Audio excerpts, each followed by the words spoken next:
Renouveau télé la jabaro au ni yarantuma ka kineni akawa tuchwe maliko no ani maliko kan kanumara femfe sorolino ona ni sanga kono ambe bela jelen fo ka be wale nyumando ko be bismillah bi juma do renouveau matin ya kene sigileni awye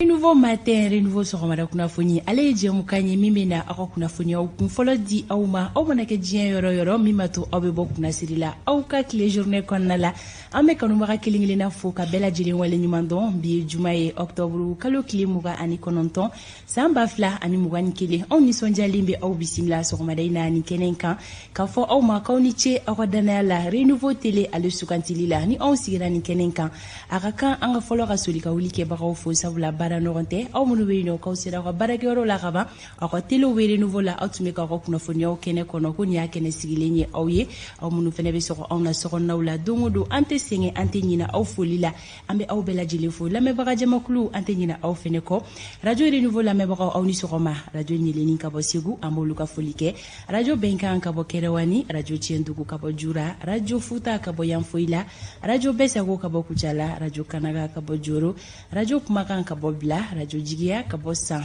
radio naro samaya ka bo nyawlini radio dame ka bo boron radio faso kanu ka bo wele sebugu radio nchiba fm ka bo katifalaje radio nema fm ka bo kasaro radio tolérance ka bo mopti radio miracle fm ka bo buguni radio kusata 2 ka bo jala koro bugu radio altakadum ka bo sikaso site internet mali bamada ka bo franci mamunu sogolino ona bololo sirawfe ni obe en page facebook ko fo renouveau fm renouveau télé page kata se renouveau matema ko abonné kilegena bela jedeni nyorontuba ay aw bisimla bi juma do ay nouveau matin ale keneka bi fere ina fo don to la kuna funi kologirin chamame ambolo kadi aw ma anga jamana kun kan mimato maliden kilegena ka sega bokuna sirela ikera malikono walma ikera maliko awa dibila barake bago ube fo sabula uye la bela jelen sigi 5 studio bamido konnala on ma flabeya amadou el konare ale maseka pumaso la soro sogomadaina on ni nyema de be nyogombolo Antoine Solange Dambile alebeya donc ibaru kama nyema in sogoma amane sogoma tumuta somo bidi basite somola ala ka ngajuma ucha amina rabbi amin ala ko dugo mne amina rabbi ira foto bna ne tekene nga kuma be o nga do bna duguje kando sigatala eni ne ambe pumaso kona bi ni ngra mo garsaga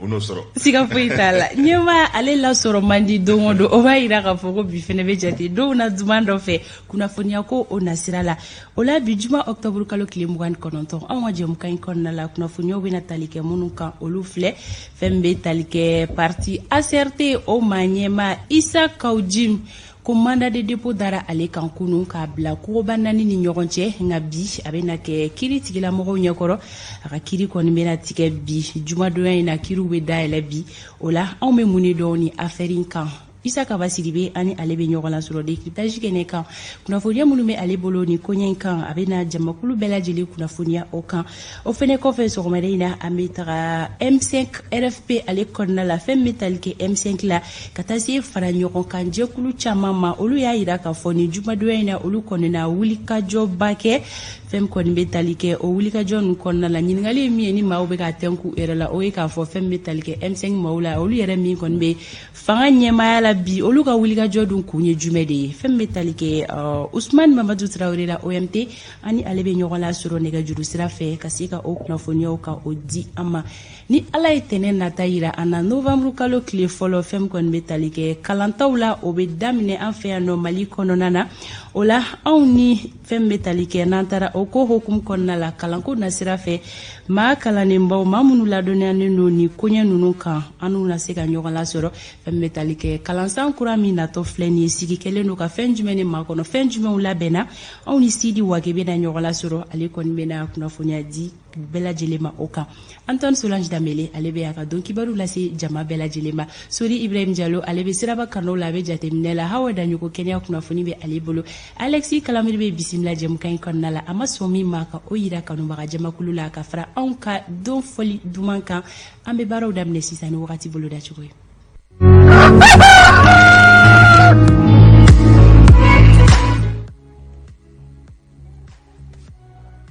wakati ale bolo da cogo filɛ an ka marabolo kɔnɔna la nɔgɔ bɛna da kaba la mali marabolo kelen-kelenna bɛɛ lajɛlen kɔnɔna la fo ni an ka camancɛ marabolo olu y'i bɔ a la yen nɔ sankolo o bɛna jɛya dɔɔni samiyafɛ fiɲɛ bɛna ci mali marabolo bɛɛ lajɛlen kɔnɔ nka nara marabolo kɔnɔna la ka taa se tɔnbɔkutu ma gawo menaka kidali ani ɲoro worodugu yanfan ka taa se kayima fɛn bɛ tali kɛ tilemafɛ fiɲɛ la o bɛna ci ni marabolo kofɔlen ninnu kɔnɔna na gɔngɔnbilenw bɛna kɛ sababu ye ka gɛlɛya don menaka kaw olu ka yɔrɔ jan filɛli la kidali ani tawudeni mali fantɔw fɛ gɛlɛya fosi kɔni tɛ nana don yɔrɔ jan filɛliw la sanfiɲɛ ni sanji o bolodalen don bi tilefanatɔw dunnen kɔfɛ walima su in na kitakaw fɛ yen nɔ kulikoro buguni sikaso joyila kucala segu san ka taa se mɔpti ma ani baɲangara o la tilega in na finteni bolodacogo olu filɛ kayikaw olu ka finteni hakɛya o bɛ kɛ degere 38 ye kulikoro olu ta bɛ jɔ 36 la finteni degere 35 o bɛ kɛ sikaso bi tilega in na segukaw olu ta bɛ jɔ 36 la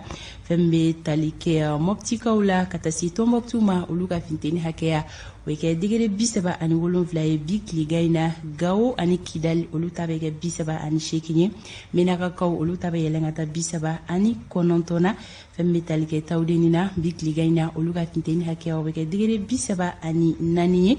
buguni ani kucala ka taa se kita ma tilega in na ni marabolo saba olu ka finteni hakɛya o bɛ kɛ degere 35 ye fɛn min kɔni bɛ tali kɛ ɲoro la olu ta bɛ kɛ 38 ye nara ani duwanzan olu ta bɛ jɔ degere 37 la san marabolo kɔnɔna la ka taa se baɲangara ma olu ka finteni hakɛya tilega in na o bɛ kɛ degere 36 ye joyilakaw olu ta bɛ jɔ 35 la bamako distriki kɔnɔna la nɔgɔ bɛna da kaba la samiyɛfɛ fiɲɛ bɛna ci min fanga tɛ nana bonya kosɛbɛ gɔngɔnbiloko nasira fɛ gɛlɛya fitinin kɔni bɛ nana don yɔrɔ jan filɛliw la fɛn bɛ tali kɛ sanko la o bolodalen don bi ko kura tilefanatɔw dunnen kɔfɛ walima bisu in na finteni hakɛya tilega in na o bɛ kɛ degere 34 ye bamako n'a lamini sɔgɔmada in na kɛnɛ cira nɛgɛ kaɲɛ 6 o tɛmɛlen ni sanga 25 ye tile bɛna bi bamako n'a lamini na nɛgɛ kaɲɛ 18 ni o tɛmɛna ni sanga 5 ye ni wagati bolodacogo ye ka di aw ma i n'a fɔ ladalako la a kun ye aw kelen-kelenna ka se ka aw ta ni aw bila dɔn aw ni kunnafoni bɛ taga ni ɲɔgɔn ye halisa ne bɛ kɛnɛ to Antoine bolo ale ka tɛmɛ ni don kibaru ye.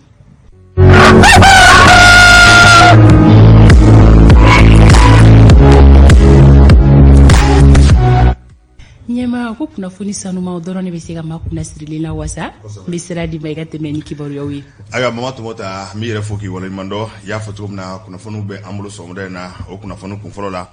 an bɛ aw ladɔnniya k'a fɔ fɛn min ye minisiri min sigilen don dugujukɔrɔ nafolo an'an ka kuranko ani jiko kama fɛn min araba ye ale kɔni ye gurupu belebeleba dɔw olu bisimila gurupu ninnu u bɛ kuran de di gurupu ba 4 o nana o fana bɛna fara 4 wɛrɛ kan minnu kun sɔrɔla a bɛ kalo damadɔ bɔ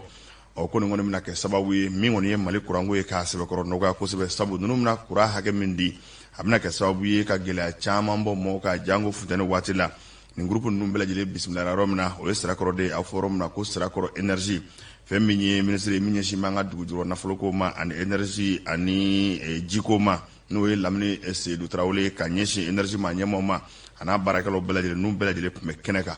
anw ka kunnafoni ɲinina Bakari M Sidibe ale tun bɛ yen. kura minnu ale filɛ nin ye ka fara nata fɔlɔw kan minnu nana septembre kalo tɛmɛnen na ninnu bɛna kɛ sababu ye minisiriso min ɲɛsinnen bɛ kuranko ma ani énergie jumani fɛ ka fura sɔrɔ kuranko gɛlɛyaw la Mali kɔnɔna na minisiri min ɲɛsinnen bɛ lakanali ani fasodenw lakɔlɔsili ma ale tun b'a kɛnɛ kan ale y'a jira k'a fɔ wulu min seko n'u damayira kɛ min b'a to kɔlɔlɔ minnu bɛ sɔrɔ baarakɛyɔrɔ in na ka ɲɛsin sigidalamaw ma caman bɛ se ka bɔ o la an ka population de bɛ kɛrɛfɛ minnu bɛ sigida la nin siti kɛrɛfɛlaw la ala k'an kisi est-ce que ni tasuma nana a bɛ se ka kɛ ko fɛn t'u sɔrɔ ayiwa an ye labɛn min ye yan tiɲɛ na ala k'an kisi hali ni tasuma nana siti la mɔgɔ minnu bɛ kɛrɛfɛ fɛn tɛ min sɔrɔ fɛn filanan o ye mankan ye ni kɔni y'a mɛn ko gurupu mankan don hali mobili tɛmɛtɔ bɛ mankan bɔ ni gurupu yɛrɛ na ni mankan na a ka kan fana mankan in ka se ka kɛ mankan min tɛ mɔgɔw tɔɔrɔ an y'a ye fana a bɛ fɔ min ma ko norme international mankanko la o talen don n'a ka kuranbɔta bɛ t'i jɔ kajuya kɛmɛ bɔɲɔnko nin gurupu kura ninnu n'o bɛna sigi sirakɔrɔ central thermique kɔnɔna na a b'a to nin kuran bɔ yɔrɔ in a bɛ kɛ yɔrɔ ye min jɔyɔrɔ ka bon kosɛbɛ kuran walankatali la énergie Mali fɛ sirakɔrɔ siti central de kan ka kɛ yan nɔ min ye 100 méga 100 méga in kuma lasurunyana o bɛ n'a fɔ sisan nɔ anw bɛ électricité min ta Côte d'Ivoire fɛ an sigidala mɔgɔw fɛ ni centrale in bana avec 100 mégas de produits. En voyant ma main visiter là, on a un groupe pour nani et nana. Bon groupe nani pour un tu n'as pas qu'au nana kalo kelinjate. Au final nana si ça ne bon pour que au nana nia au serait un mode vraiment un ministre de la sécurité fou, la ministre de la défense fou. Nous on demande vraiment pour Chelsea. Voilà ça met de l'âme comme bisira quand kabo Abidjan pour la foi ya no groupe ni na do ka so fo mu soro. Yani marsi cheni ala sona ni centrale ya ka se ka délivrer voilà ça malion ka lafia. Le groupe électrogène ni ke sabu ka dobo courant ke bambalila kuma do ni be soro groupe chani fe ka kiyene énergie ma ka kuma kan ani fuka ta se ni korolima ni ke se ka courant di adicho. Ami awla dona ka fo barami na bulu dambe abi riwa kuntalaja abo ko fo jango bajul babet me yorom no fe odugukulu olubise ka labet ko mina nu ka ma ko PDD DNE femi alamisaye olu fana ye aywa kuna fondi baro sigi senga ka se ka nyefoli ke baranu ubite mesra meve wasa ka se ka fenjama famu an kuna fondi no assistant Diallo Zakaria Omar Keita la legende de café de Bekan malfum café de chemin d'aménagement du delta intermédiaire. Le document avait delta en coup d'état parce que on a aussi un pays à coup de la de fond programme fédérateur delta intérieur. Donc on a la ligne qui est un café de blanc bébé c'est la solution comme bébé c'est la attaque barakene pour que an bɛɛ se ka baara kɛ ɲɔgɔn fɛ an kana yɛlɛ ɲɔgɔn kan donc n'a a baara banna an b'a yɛrɛ kɛ k'a di bɛɛ ma mɔgɔ b'a la n'u bɛ se ka baara kɛ kɔnɔ u bɛ na an bɛ baara kɛ ɲɔgɔn fɛ n'u bɛ tigɛ ka taa yɔrɔ min fana komi anw ye baara kɛ a kɔnɔ ka mɛn delta kɔnɔ an bɛ se ka k'u ma conseiller ninnu an bɛ se k'u dɛmɛ u ka baara kɔnɔ an b'a fɔ min ma écosystème fɛn caman de bɛ delta ninnu kow bɛ yen foro kungo bɛ yen kungosogo bɛ yen jilasogo bɛ yen fɛn caman bɛ yen mais an y'a kɔlɔsi fɛn caman fana bɛ yen an ka jamana in kɔnɔ u bɛ ka tunu dɔw bɛ ka dɔgɔya donc an bɛ k'o distribution dɔw ta k'o den bayɛlɛma ka den laɲinimaya bon fɛn caman b'a kɔnɔ quoi yɔrɔ min de don an bɛɛ kan ka hakili to a la parce que mali ɲinina yɔrɔ de don n'an ma hakili to a la vraiment a bɛna taa k'an bolo kan donc an bɛɛ ka wuli k'an hakilina fara ɲɔgɔn kan an bɛɛ kan ka baara k'a kɔnɔ an bɛɛ ka synergie kɛ ka baara la taa ɲɛ pour que vraiment an ka se ka an ka yɔrɔ. Ami awla dona k'a fɔ baara nundo dɔ o kɛra araba tɛmɛnen min ye hakili jagabɔ ye bɛn ni kelenya bɛ se ka na mali kɔnɔ cogo min na cakɛda min bɛ yen n'a wele ko institut malien de recherche action pour la paix IMRAP ayiwa olu ni o dɛmɛbaw tile 3 kɔnɔna la ka hakili jagabɔ kɛ fɛɛrɛ jumɛn bɛ se ka na ni bɛn ni kelenya an ka jamana kɔnɔna la ani bɛn ni kelenya ma na sɔrɔ fana ka se ka kolo sinsin o baaraw bɛ tɛmɛ sira jumɛn fɛ Usman Sagara ale bɛ ɲɛfɔ kɛ. Kɔnɔ laɲini bɛna kɛ min ye an bɛ baara kɛ dugu caman dugu 3 la o dugu 3 mɔgɔw u ye min fɔ u bɛnna min kan u hakili la bɛn bɛ don jamana kɔnɔ cogo min na u y'o fɔ donc jama lajɛrɛ kun ye ka da olu fana tulo kan pour que an k'a walawala k'a dɔn ni u ye min fɔ n'an bɛɛ bɛ se ka taa o taabolo kan a tɛ ban o dugu 3 ma an bɛna taa dugu caman wɛrɛ la ka taa a lajɛrɛ ɲɔgɔn kɛ yen nɔ mais a fanba ye min ye an b'a fɛ k'a dɔn jamanadenw yɛrɛ i bɛ min fɛ i b'a fɛ i ka jamana ka dilan cogoya min i b'a fɛ i ka mɔgɔya ka bato cogoya min na i b'a fɛ i denw ka lamɔ cogoya min na i b'a fɛ ka jamana min to i denw bɛ kɔmɔgɔw ɲɛ an bɛ o sira de ɲini walasa an bɛ gɛlɛya min kɔnɔ a ka nɔgɔya an ka bɔ a la an ka bɔ a la fana joona mali ye jamana kɔrɔ ye jamana kɔrɔ mɔgɔ caman b'a fɔ a da la sisan an kɔni b'a fɛ an bɛɛ ka baara de kɛ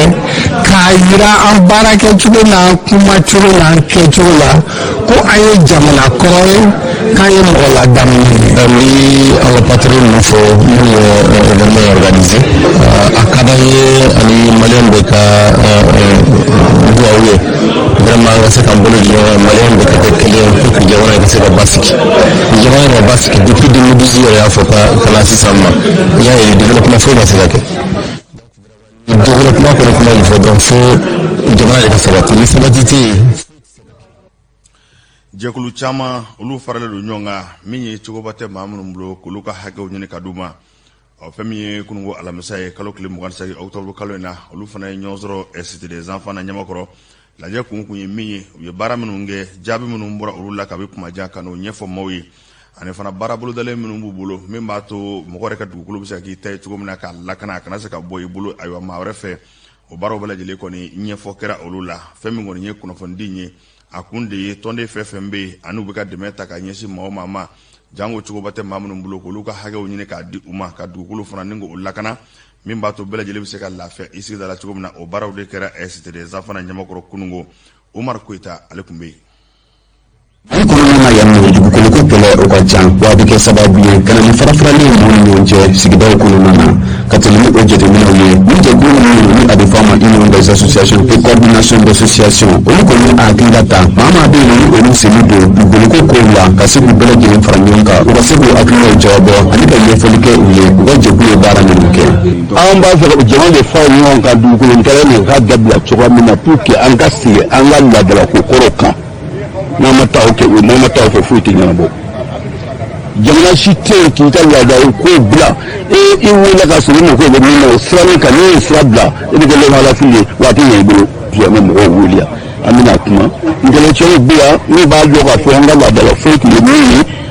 taa bɛ ka kɛ o fɛ ni taa bɛ kɛ o fɛ an bɛ nisɔndiya laala san damadama dɔrɔn an bɛna yiri